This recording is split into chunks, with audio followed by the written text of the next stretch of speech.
大家好，啱啱過完呢個端午節，咁啊又到嚟緊嘅就係七一回歸29載啦。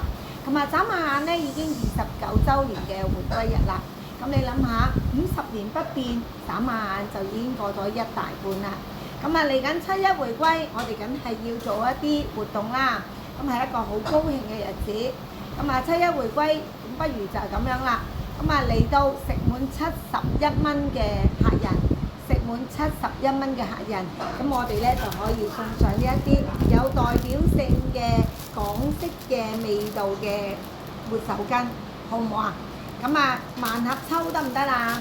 大家可以睇下自己嘅運氣。我哋預備好200條，食滿71嗰一日嚟銀洞咖啡茶座食滿71蚊，咁就可以抽一個毛巾。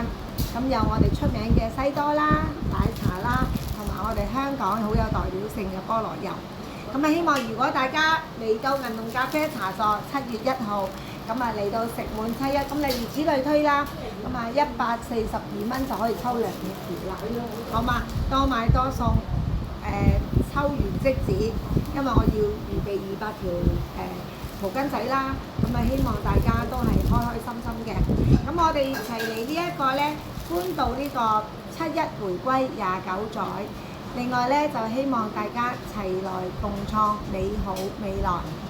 好快就到我哋七一回歸，眨下眼，希望大家嚟銀洞咖啡茶座打卡，因為到時會有大大國旗高高掛。到時見啦，拜拜。